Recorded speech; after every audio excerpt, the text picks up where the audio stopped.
कर्नाटक में दिखाई पड़ा, उसमें कोई नई बात नहीं है। ये वही नेता, वही पार्टियां हैं जो बीजेपी कांग्रेस के साथ हमेशा दिखाई पड़ रही हैं। भारतीय जनता पार्टी के खिलाफ समाजवादी पार्टी आज भी पूरी मुस्तैदी के साथ कांग्रेस के साथ नहीं दिखी, और तृणमूल कांग्रेस भी नहीं दिखी। दोनों पार्टी के वरिष्ठ नेता जिनके नाम से पार्टी पहचानी जाती है आज मौजूद नहीं थे। हालांकि कहने के लिए रिप्रेजेंटेटिव वहां थी, काकोली घोष थी वहां, दोनों के प्रतिनिधि थे वहां। कोकिला बनर्जी थी वहां पे, और समाजवादी पार्टी से भी कोई गया था, मैं नाम भूल रहा हूँ।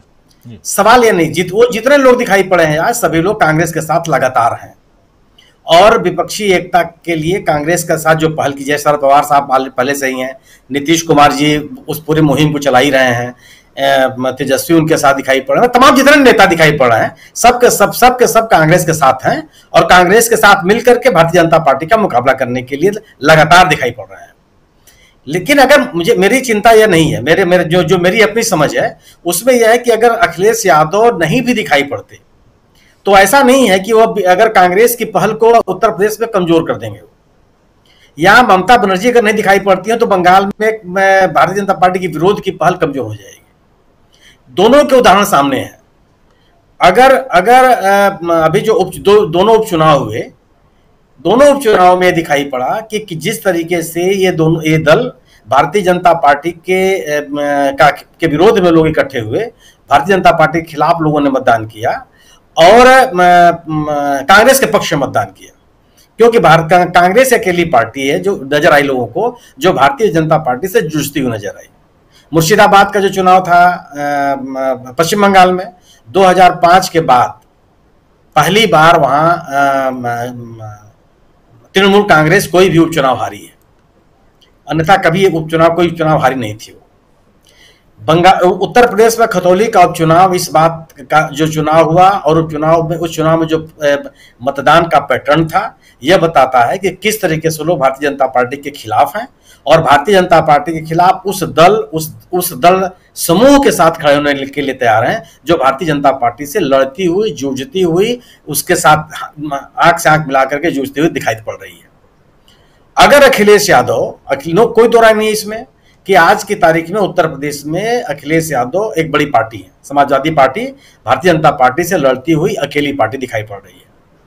लेकिन वह इसलिए लोग उनके साथ हैं कि लोगों को दिख रहे थे कि अखिलेश यादव समाजवादी पार्टी का नेतृत्व करते हुए भारतीय जनता पार्टी से लड़ रही है।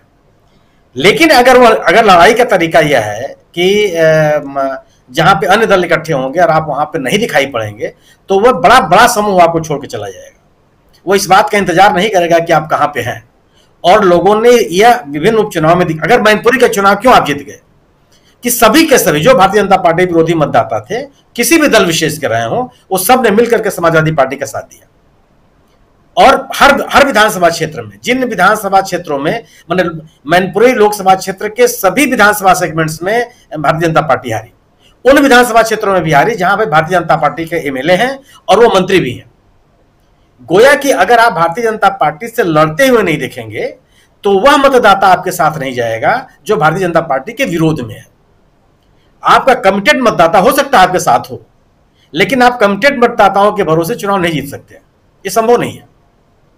और उत्तर प्रदेश की स्थिति आएगी, या तो अखिलेश यादव को इनके साथ, अभी हो सकता है कि कई कारण उसके हों, चुनाव की घोषणा के बाद राजनीतिक स्थितियां बदलें, लेकिन अगर अखिलेश यादव भारतीय जनता पार्टी के खिलाफ जूझते हुए नहीं दिखेंगे, केवल कागज पर दिखाई, तो उनको नुकसान होगा।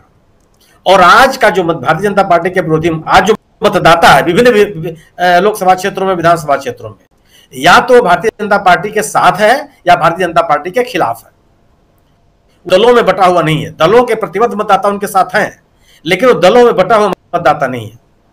और यह स्थिति उत्तर प्रदेश में है, और उत्तर प्रदेश से सटे हुए सभी जिलों में, मध्य प्रदेश के रीवा में स्थिति वही है, सीधी में वही स्थिति है, शहडोल में वही स्थिति है, ग्वालियर में वही स्थिति है, गुना में वही स्थिति है। ये तमाम जो जिले उत्तर प्रदेश से सटे हुए हैं उन सब जिलों की स्थिति यही है कि एकदम मतदाताओं के बीच में बंटवारा है, या तो वो बीजेपी के साथ है या बीजेपी के खिलाफ है, और बीजेपी के खिलाफ उस दल के साथ है जो बीजेपी से जूझती हुई दिख रही है। स्थिति यह है, अगर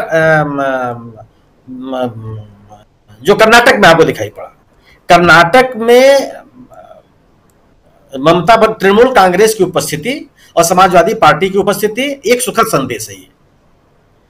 बाकी जितने भी नेता हैं वो सब, जिनका जितने लोग हैं, सबका समाज कांग्रेस के साथ गठबंधन या समझौता है, चाहे वो हेमंत सोरेन हो और चाहे वो स्टालिन साहब हो, सब या नीतीश कुमार जी हो। अधिकांश नेताओं के या दलों के संपर्क और गठबंधन भारतीय जनता पार्टी के खिलाफ कांग्रेस के साथ है। इसमें कोई नई बात नहीं है। नई बात केवल यह है कि ममता बनर्जी के दल की उपस्थिति और अखिलेश यादव के दल की उपस्थिति, कम से कम इन दोनों लोगों ने आज के समारोह का बहिष्कार नहीं किया या उसमें शामिल नहीं होने की का इन्होंने साहस नहीं दिखाया। वो भी विपक्ष की एकजुटता के साथ दिखाई पड़ रहा है। आज की जो स्थितियां बन रही है उसमें यह है कि कांग्रेस के नेतृत्व में कांग्रेस ने अपनी ताकत दिखाई है कर्नाटक में, और एक कर्नाटक से जो देश निकला है वो अन्य राज्यों में भी जाएगा।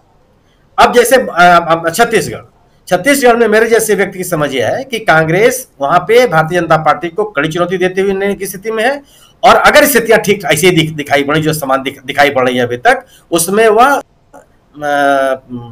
बघेल साहब की सरकार लौटती हुई। अब तक मुझे जितने लोगों से मैंने छत्तीसगढ़ में बात किया, कोई मुझे नहीं मिला जो ये कह रहा कांग्रेस की हालत वहां खराब है या कांग्रेस को चुनौती देती हुई बीजेपी है। वहां पर कांग्रेस की अपनी नीतियां हैं, सभी वर्गों को मिला जुला के अपनी कोशिश है। भारतीय जनता पार्टी के खिलाफ जिस तरह के आक्रामक रुख और अख्तियार करने का तरीका है बघेल साहब का या कांग्रेस का पूरे छत्तीसगढ़ में, वह स्थिति लोगों को दिख रही है। यहां तक कि जो अन्य राज्यों में जो जिस बात की आलोचना होती है भारतीय जनता पार्टी सरकार की, ये कोरोना काल के दौरान कोरोना के संकट से छत्तीसगढ़ सरकार ने निपटा, वहां के मजदूरों को जिस तरीके की राहत पहुंचाई, मजदूरों को अपने इलाके में ही रोकने की कोशिश की और तमाम तरह के सरकारी इमदाद उनके पास पहुंचाया है, इसको लेकर के भी बड़े वर्ग में इस सरकार के प्रति लोगों के मन में एक संतोष की स्थिति है, उनके पक्ष वो दिखाई पड़ते हैं। किसानों की भी स्थिति वही है। अगर छत्तीसगढ़ की सरकार गोबर खरीद करके किसानों को राहत कर रही है, धान की कीमत को उन्होंने बढ़ाने के प्रयास किया है, तो तमाम एंटी इनकम्बेंसी के फैक्टर को उन्होंने कंट्रोल किया है। और भारतीय जनता पार्टी संगठनात्मक रूप से इतनी मजबूत नहीं है कि वह कांग्रेस का छत्तीसगढ़ में मुकाबला कर ले। साय साहब का इस्तीफा इस बात का बड़ा राजनीतिक संकेत है।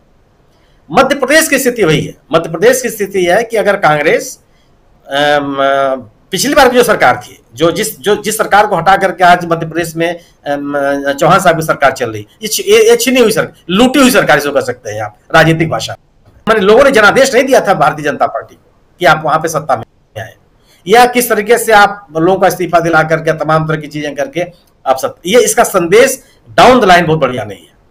और इस एंटी इनकम्बेंसी के तमाम तरह के आरोप इस मध्य प्रदेश में चौहान सरकार के खिलाफ है। और जो जिस तरीके से कर्नाटक में कांग्रेस मजबूत संगठन की स्थिति में है, कमोबेश वही सांगठनिक मजबूती उसकी मध्य प्रदेश में भी है। और अभी तक जो विभिन्न फैक्शंस, जो विभिन्न गुट दिखाई पड़ते थे कांग्रेस के मध्य प्रदेश में, कमलनाथ जी का, दिग्विजय सिंह का, अर्जुन सिंह के पुत्र जी का, तमाम लोगों के अलग अलग गुट होते थे, वो अभी कम से कम अलग अलग खेमों में या मोर्चों में बटे हुए नहीं दिख रहा है। और ये पार्टी अगर ये दिख रही है कि वो मिल करके भारतीय जनता पार्टी का मुकाबला करने के लिए तैयार है। मेरा अपना ये मानना है कि 2024 के चुनाव में आज जो स्थितियां दिखाई पड़ी हैं, एक सुखद संकेत यह है कि आज कर्नाटक के शपथ ग्रहण समारोह में कि कम से कम जो कांग्रेस के साथ और भारतीय जनता पार्टी के विरोध में जितने नेता हैं वो आज सभी के सभी दिखाई पड़े, और जो प्रमुख दल है टीएमसी और समाजवादी पार्टी, ये इनकी उपस्थिति भी दिखाई पड़ी। यह आने वाले दिनों के लिए एक सुखद संकेत है। और अगर ये हालात बनते रहे तो मुझे लगता है कि लोकसभा का चुनाव आते आते भारतीय जनता पार्टी के सामने गंभीर चुनौती ये विपक्ष मिलकर के उनके सामने प्रस्तुत करेगा। और मेरा अपना आकलन है कि छत्तीसगढ़ में कांग्रेस मजबूत स्थिति और मध्य प्रदेश जैसे राज्य में भी यह कांग्रेस को कड़ी चुनौती देती हुई दिखाई पड़ रही। वहां अन्य कोई दल है नहीं। जिस तरह से कर्नाटक में तमाम लोग चुनाव लड़े हैं, वैसे वहां भी चुनाव लड़ते हैं मध्य प्रदेश।